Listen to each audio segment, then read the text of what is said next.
Hi friends, welcome back to my YouTube channel. It's Doctor.Rosi, your friendly family physician, and today's video is about the topic of foods to avoid during pregnancy. There's a lot of myths, there's a lot of misinformation out there, I'll say that. And sometimes the information is not super clear on our prenatal appointments or during our prenatal appointments.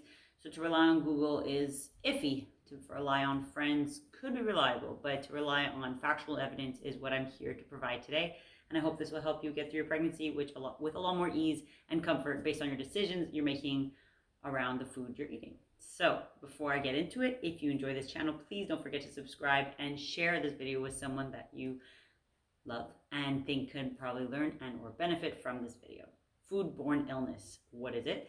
They're infections that come from food and that could cause major damage and severe complications for pregnancy. That means maternal illness, congenital diseases. It could cause premature labor. It could cause miscarriage, and ultimately, most dangerous is fetal death. So if a mom that is really sick and is holding a baby, the baby's gonna be really sick, and that doesn't kind of mesh well with survival, right? So let's try to avoid those things, not to scare you, but the reality is this is what we're trying to avoid when we talk about foodborne illnesses. Basic general guidelines. First off, no raw meat. Okay, kind of goes without saying. Avoid raw meat. Next, avoid anything that is unpasteurized. Unpasteurized juices, dairy products, milk, cheese, forget about it. Nothing unpasteurized, which is quite rare in North America, but you're better double check, especially with soft cheeses. Other thing is general hygiene. Obviously, since the pandemic, we've all been a bit more obsessive about cleaning our hands. Super.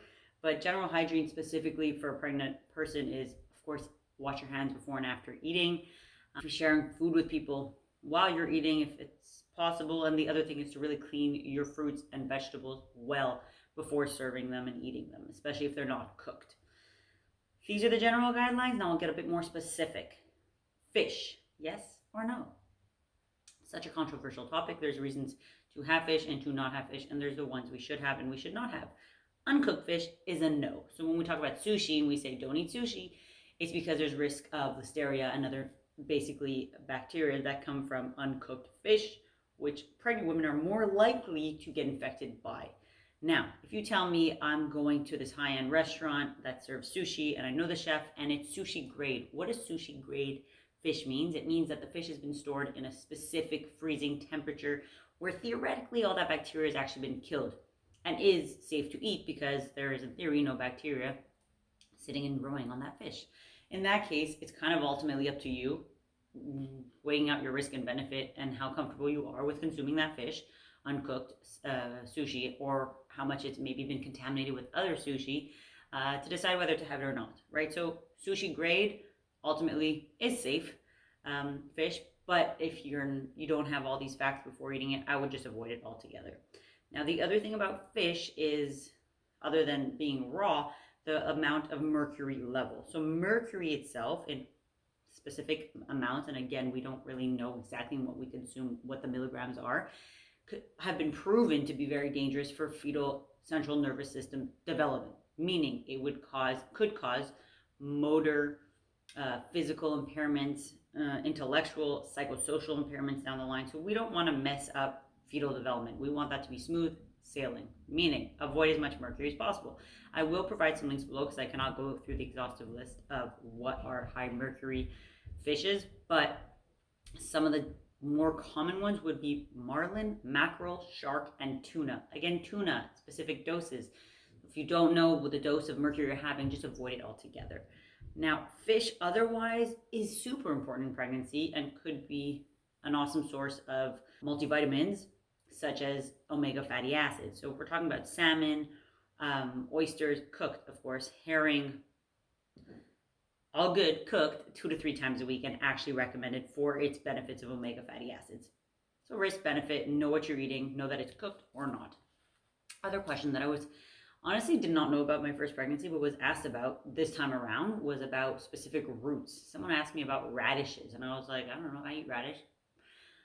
Theoretically, these raw sprouts like alfalfa, clover, radish, and mung beans, since their roots, there are some cracks in the plants whereby bacteria could grow and are nearly impossible to wash out. So If you want to be super safe, avoid these root vegetables. Now, before I get to the very desirable topic of caffeine in pregnancy, I'm going to talk about just what diseases are we trying to avoid. When we talk about foodborne illnesses, there are bacteria that could be consumed, and that these are the risky things. Now, in the past decades, we've seen much less and less because of how much regulation there is around food in the food industry, I guess you can say. So I think they see like in the thousands of cases a year of women with listeria and such during pregnancy. However, like I said, if you do happen to catch it, it is extremely dangerous for you and for the fetus. So we still want to be careful, even if the risk is much less now in the 21st century. So the foodborne diseases we're trying to avoid, number one is listeria. Listeria is a bacteria that's found in food. So if I want to give you just like an overlay of the common things, it'll be in smoked food. So when we talk about kippered, smoked, lox, either tuna, salmon, or whitefish, those are the things we should avoid because there's a risk of listeria. It's also very common in processed meats or delicatessen meats, so you don't want to have that if possible. Hot dogs, soft cheeses, pâtés, and certain meat spreads. So look out, be wary again where you're getting it from, the sources, the butcher, if you know them personally, how this food has been handled. That's listeria. Next is toxoplasmosis. Again, rare, but very dangerous. Is especially found in undercooked or cured meat. The other thing is salmonella. Salmonella is found in undercooked eggs. So we're talking eggnog and Pillsbury Doughboy dough, right? So uncooked dough, raw batter, the thing we all like to snack on. Not suggested because it could be found in egg, salmonella. So don't have that. And that's also why we suggest women to not have runny eggs and make sure it's cooked through. So if you're having like Hollandaise Benedict, not recommended for pregnant women. Other thing is weird, but brucellosis. Did not know about this after my research. Now I do. It's found in raw milk, cheese from unpasteurized milk as well. So avoid these things. Finally, caffeine. The topic of caffeine. Can we drink it? Can we not? Why? How much? Caffeine has been a long discussion of debate for safety in pregnancy. The evidence shows that it is not dangerous or harmful to the fetus at specific dosages. So again, there's very little research around many things, many topics of pregnancy, mundane or not, but caffeine is one of them. However, what is consistent across the board is that less than 200 to 300 milligrams, which is roughly 2 coffees a day, depending on the size of your coffee and where you're getting it from and where it's brewed, is safe for mom, fetus, pregnancy altogether, right? Now, if you have other issues such as like anxiety or insomnia, it's probably not a good idea to have caffeine during your pregnancy, but again, it's not harmful to the fetus. Now, when people ask, well, what's the risk? Like, I drink 5 coffees a day. Why do I need to stop drinking that much? Caffeine is actually a vasoconstrictor, meaning it constricts your blood vessels. That's why your blood pressure tends to go high and your heart rate might be a bit more racing when you do consume caffeine. The thing in pregnancy, number one, it's longer to metabolize, so it stays in your body longer. And number two, it actually does cross the ureteroplacental barrier. So basically it passes through the placenta and reaches the fetus. So it could affect, for example, the heart rate and the blood flow towards the fetus. Highest risk is hypoxia, so low blood flow and oxygen actually to the fetus at high doses. Again, under 200 to 300 milligrams, not an issue, but at excessive dosages, it could be dangerous in that it might risk not getting enough oxygen to your fetus. Final thing that I'm going to mention, so again, about the caffeine, we know the story. Very common to also have an aversion to coffee in your first trimester. That was me. Very common. It causes nausea for a lot of women. Sometimes it wears off, and by the second and third trimester, they're back on their coffee grind, but just interesting to know. But the other thing that should be avoided are herbal products. Herbal products, there's no control over the strength and purity of the individual herbs, and they're poorly monitored or standardized in that industry. So the effects of different herbs is very unknown. So we just tell women to avoid that. The only herb or natural product that we don't kind of contraindicate is ginger.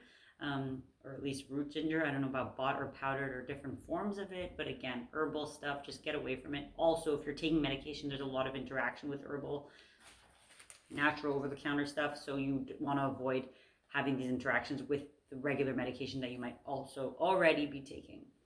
that's it for today. I hope you all learned something. It was quick, it was to the point. That's what you got to avoid. For more details, there are links below. Again, if you enjoyed and if you learned something from my channel today, please subscribe and share it with someone who can learn from it too. See you next time.